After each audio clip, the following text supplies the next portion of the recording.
이제 오늘 본문이 이제 어제 본문과 이어지는데요. 어제 본문에 어떤 내용이 나왔냐면 이 신랑과 신부 사이에 갈등이 있었습니다. 갈등.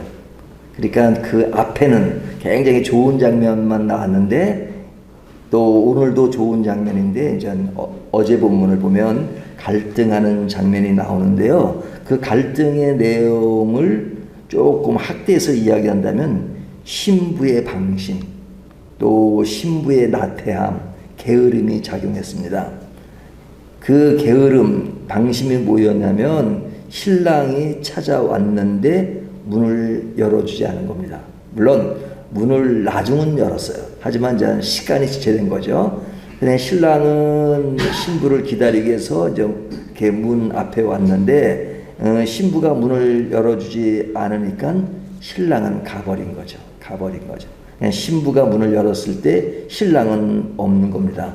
신랑이 없는 그것을 본 그 신부는 그 신랑을 찾기 위해서 막 그냥 노력하는 그런 장면이 나오는데요. 하여튼 이 두 사람 간에 이제 만나려고 했는데 서로가 이렇게 헤어져 있는 그런 모습을 이제 어제 본문에서 이야기했습니다.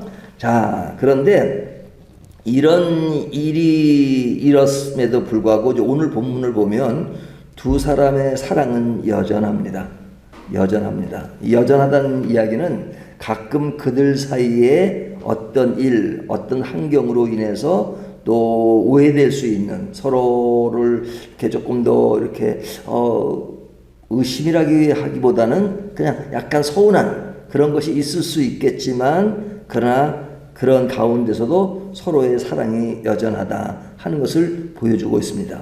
근데 이제 이 아가서가 그 유대인들에게는 유월절이 되면 이 아가서를 굉장히 많이 낭독하고 또 서로 이렇게 읽어주고 하는 그런 부분이잖아요. 그런 이유는 남녀의 사랑의 이야기지만 남녀의 사랑의 이야기로 국한되는 것이 아니라 하나님과 그들 관계, 하나님과 성도 관계를 생각하면서 이 본문을 읽은 것이니까요.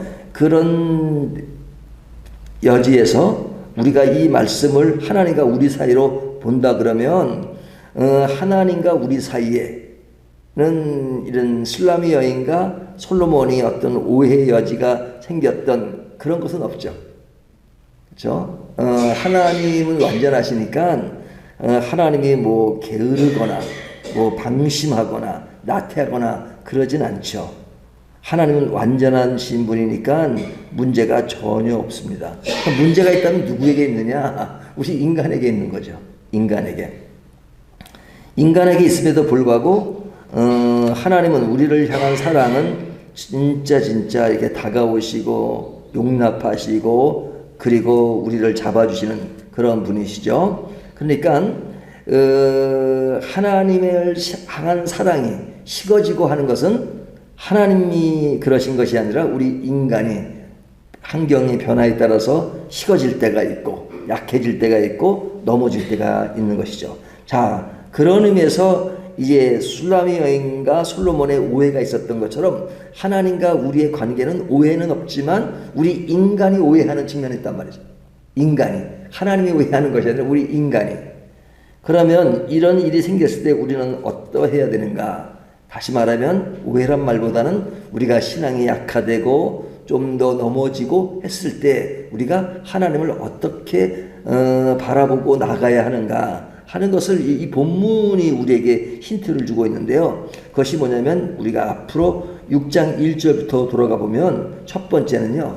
찾아야 합니다.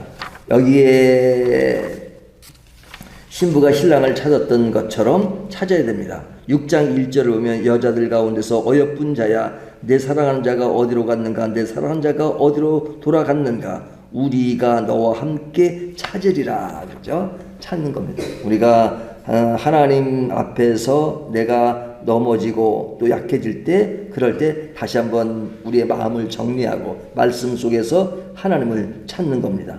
찾는 것이 뭐예요? 말씀 앞에 다시 서고 기도하면서 하나님 내가 잘못했습니다. 내가 부족합니다. 그리고 하나님이 계시지 않으면 나의 삶은 의미가 없습니다 라고 하나님을 다시 찾는 것, 이것이 중요하죠. 이런 의지적인 것이 굉장히 중요합니다. 의지적인 것이 내가 하나님을 찾아야 되겠다. 두 번째는 하나님은 결코 나를 떠나지 않으신다는 것을 인식하는 겁니다. 항상 문제가 있으면 내가 있는 것이지 하나님에게 문제가 있는 것은 아니다. 하나님은 완전하시니까요. 그러니까 하나님이 어떤 분이신가를 인식하는 것이 중요합니다.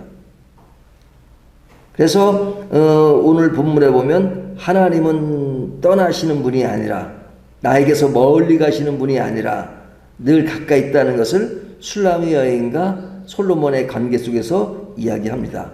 그 신랑이 없어졌어요. 하지만 멀리 간 건 아니란 말이죠. 멀리 가지 않고 가까운 곳에 있었습니다. 그 동상 가운데 있었잖아요. 신랑은 내 동상 가운데 있었다라고 3절에 이야기합니다. 마찬가지로 하나님은 늘 우리와 함께 계시고 우리를 떠나지 아니하시는 분이다 하는 것을 교훈하죠. 세 번째는 하나님과 나의 관계를 점검하는 것입니다. 그 점검이 뭐냐? 하나님이 나에게 속한 것, 또 내가 하나님에 속한 것을 알아야 하는 것이죠. 그래서 여기 보면 술람의 여인과 솔로몬이 그대는 나에게 속했고 나는 그대에 속했다 하는 것인데, 사실은 이런 표현들은 성경은 많이 하죠. 신약성경에 와서도 내가 너 안에, 너가 내 안에 하는 그런 우리가 하나님 안에 온전히 속한 것이지만, 하나님은 그런 입장에서도 우리에게 내가 내 안에, 그러니까 내가 너 안에, 너가 내 안에 이렇게 표현하시는 것은 엄청난 하나님의 뭡니까? 배려죠. 그리고 하나님 우리를 굉장히 아주 높은 수준으로 우리를 대해 주시는 거죠. 그런 의미에서 우리가 하나님과 관계를 점검해 보는 것이 굉장히 중요한 것이죠. 우리가 오늘 본문에 보면 4절부터 6절까지 보면 하나님이 우리를 어떻게 보시는가라는 것을 이렇게 구체적으로 이야기하는데요. 4절을 보면 내 사랑아 너는 디르샤같이 어여쁘고 예루살렘같이 곱고 깃발을 세운 군대같이 당당하구나. 여기 디르샤라고 하는 것은 그 이스라엘의 수도입니다. 이스라엘의 수도. 그리고 남쪽 유다의 수도는 예루살렘이잖아요. 너는 북쪽의 수도인 디르샤, 남쪽의 수도인 예루살렘과 같다. 그러니까 전부 다 이거죠. 전부 다 이거죠. 나라의 전체를 이야기할 때 수도를 대표로 이야기하잖아요. 근데 하나님이 우리를 보실 때 그렇게 보시는 겁니다. 너는 나의 전부다 이렇게 말씀하세요. 하나님이 우리를 보실 때 나는 너를 볼 때 너는 나의 전부야 이렇게 말씀해 주면 얼마나 항성합니까? 근데 하나님이 우리를 그렇게 봐주세요. 어여쁜 신부로 봐주시는 겁니다. 그럴 뿐 아니라 이렇게 크게 어떤 수도의 두 군데, 북과 남의 수도를 전체를 통틀어서 보시는 어떤 큰 입장에서 보시지만 그렇다고 세심하게 보지 않으시는 게 아니에요. 엄청 세심하게 보세요. 우리를 어떻게 보시느냐? 여기 보면요. 다시 보면 예루살렘 같고 깃발을 세운 군대같이 당당하구나. 내 눈이 나를 놀라게 하니 돌이켜 나를 보지 말라. 내 머리털로 길르앗산 기슬의 눈 염소떼 같고 내 이는 목욕하고 나오는 암양떼 같으니. 그렇게 나오죠. 여기 보면 뭐가 나옵니까? 머리털, 이 실제는 뺨, 그리고 눈. 그러니까 우리 어떤 신체에 있어서 눈, 이, 뺨, 머리털 이런 것은 우리 신체에 있는 거잖아요. 근데 지금 신랑 신부를 그렇게 하나하나 세심히 보는 겁니다. 이를 보고 눈을 보고 뺨을 보고 머리털을 보는 것처럼 하나님이 우리를 보실 때 그렇게 보십니다. 우리를 세심하게 보는 겁니다. 아유, 이런 거는 뭐 하나님이 이 정도가 신경 쓰실까? 아닙니다. 하나님은 머리털까지 세심받았다. 뭐 그렇게까지 말씀하시잖아요. 머리털 세심받았다는 것은 머리털을 어느 누구도 자기 머리털에 대해서 몇 개 있는지 알 수 있는 사람 있나요? 이 세상에 존재하는 사람 중에 자기 머리카락이 몇 개인지 아는 사람은 한 사람도 없을 겁니다. 셀 수도 없어요. 근데 하나님은 우리를 그렇게 세심하게 보아주시고 여기시고 하는 하나님의 어떤 큰 세심한 사랑을 느낄 수가 있죠. 또한 하나님은 우리 한 사람을 매우 매우 귀하게 여기십니다. 8절을 보면요. 왕비가 60명이요 후궁이 80명이요 시녀가 무수하되. 이 솔로몬은 뭐로 유명합니까? 여자가 많은 걸로 유명하죠. 예? 그 궁녀가 1000명이라고 그러죠. 1000명. 예? 1000명. 또 돈도 굉장히 많고 지혜도 많아서 높은 왕자였고 인류 역사상 아마 솔로몬 같은 지혜 있는 사람도 흔하지 않을 겁니다. 근데 뭐 후궁 시녀까지를 다 아내라고 말한다면 1000명의 아내가 있는 솔로몬에게 그가 말하기를 그렇게 많대. 9절 내 비둘기 내 완전한 자는 하나뿐이로구나.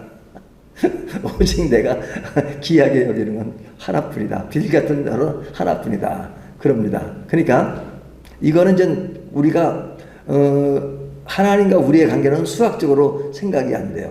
우리가 어떤 인간적으로 보면 하나님이 우리 자녀를 생각할 때 자녀가 한둘입니까? 지구상에 예수 믿는 사람이 엄청 많잖아요. 근데 그 중에 나는 n분의 1이다. 그렇게 수치적으로 말할 수 있죠. 하지만 우리 한 사람을 대할 때는 n분의 1로 대하는 것이 아니라 우리를 전부인 것처럼 대하신다 이거죠. 그러니까 이게 참 수학적으로 계산할 수 없는 이 사랑이라는 걸 어떻게 수학으로 계산합니까? 수리적으로. 근데 하나님은 우리 한 사람을 대할 때 n분의 1로 대하시는 것이 아니라 우리를 완전한 1대1로 대하십니다. 그러니까 여기 보면 그 표현을 그렇게 하잖아요. 예? 왕비가 60명이에요. 왕비가. 후궁이 80명. 시녀는 무수하되. 하지만 비둘기 내 완전한 자는 하나뿐이구나. 나를 볼 때 어떻게 보시는 거예요? 내 완전한 자라고 보세요. 우리가 완전합니까? 완전하지 않잖아요. 하지만 완전한 자로 봐주시는 거예요. 내 완전한 자다. 누구에게? 우리가 완전해서 완전한 게 아니라 하나님이 우리를 완전하게 봐주시는 겁니다. 하나님이 완전하게 봐주니까 나는 완전해. 그러면 안 되겠죠? 나는 늘 부족한 것을 고백해야 되겠지만 하나님은 나의 부족함도 괜찮아. 완전해. 나는 너를 완전하게 봐. 이게 얼마나 감사한 일입니까? 무한하신 하나님, 창조주 하나님이 우리를 그렇게 봐주시니까요. 6번째는 하나님은 우리가 위축되지 않고 당당하기를 원하십니다. 그러니까 9절에 뭐라고 말씀하세요? 뒤에 보면 하나뿐이로구나. 그는 그의 어머니의 외딸이요 그 낳은 자가 귀중하게 여기는 자로구나.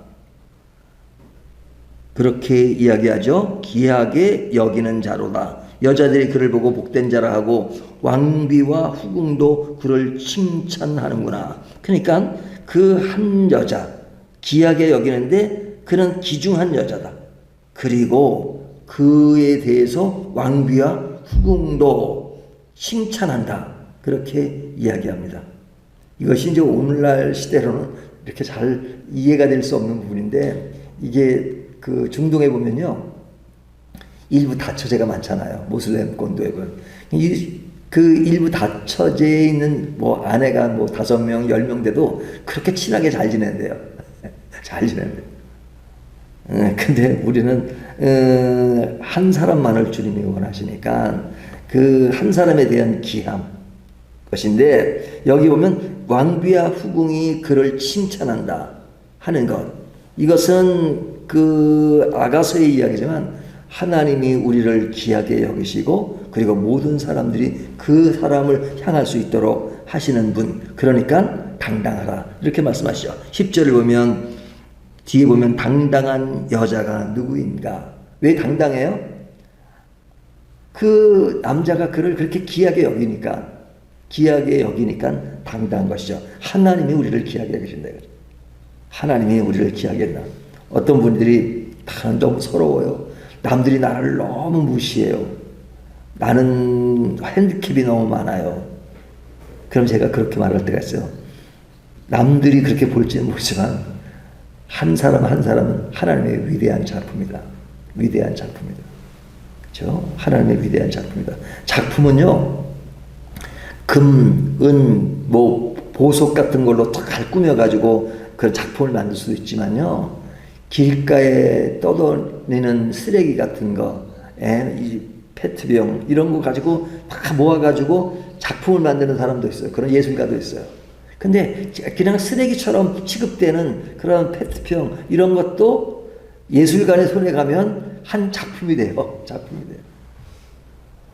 사람들이 나 자신을 어떻게 볼지 모르지만 하나님은 그런 우리를 작품으로 만드십니다. 작품은 돈으로 환산할 수 있는 게 아닙니다. 너무너무 귀한 것입니다. 그렇기 때문에 하나님이 나를 귀하게 보신다는 그런 당당함이 필요해요. 그러면서도 내가 잘나서 그런 것이 아니라 하나님이 그렇게 봐주시니까 겸손해야 되는 것이죠. 이 두 가지가 우리의 신앙을 지배하는 중요한 핵심이 돼야 돼요. 당당하면 왜 당당하고, 겸손하면 왜 겸손해야 되느냐. 실제로 내가 부족하다. 그러면서 겸손. 당당한 것은 그렇지만 하나님이 나를 작품으로 만들어주시고 나를 크게 생각하시고 그 사람 중에 n분의 1로 보시는 것이 아니라 all of them으로 보시는 그런 것이 있기 때문에 나는 당당할 수 있다 하는 것을 이야기하면서 12절에 보면 부지 중에 내 마음이 나를 내 귀한 백성의 수레 가운데 이르게 하였구나. 이 두 사람의 갈등이 없다는 것을 얘기하잖아요. 오해가 있었지만 갈등이 없어요. 하나님은 우리들이 여전히 죄 가운데 있고 부족함이 있다 할지라도 그런 것을 가지고 자꾸 옛날 것을 묻지 않으시고 다시 새롭게 하심으로 과거가 없었던 것처럼 우리를 늘 대하시는 그런 분이세요. 그렇기 때문에 감사하지 않겠어요? 다시 한번 오늘 본문 전체를 정리하면 인간에게는 문제가 있고 인간과 인간 사이에는 항상 문제가 있을 수 있습니다. 하지만 하나님과 우리 사이에는 문제가 없어요. 문제가 있다면 인간에게 문제가 있습니다. 하지만 그런 인간을 하나님은 전부라고 얘기시고 우리를 이끌어 가시고 우리를 사랑해 주시고 우리에게 다가오시고 우리를 그냥 전부라고 말씀하시는 그런 주님이시기 때문에, 그래서 사랑의 변치 않음이 있으신 하나님이시기 때문에 우리는 힘을 얻고 격려받으며 기쁨으로 살아갈 수 있는 것입니다. 오늘은 우리의 모든 시선이 하나님을 좀 묵상하시면 좋겠습니다. 하나님. 네, 하나님이 나를 어떻게 여기시는가. 그래서 나는 살 수 있다. 나는 살 수 있다. 나는 견딜 수 있다. 나는 지탱할 수 있다. 나는 하나님이 나를 당당히 여기시니까 당당하게 살아가야 되겠다 하는 어떤 자신감, 희망, 이런 것을 오늘 하나님 앞에서 다시 한번 생각하는 저와 여러분이 되시기를 주님의 이름으로 축원합니다.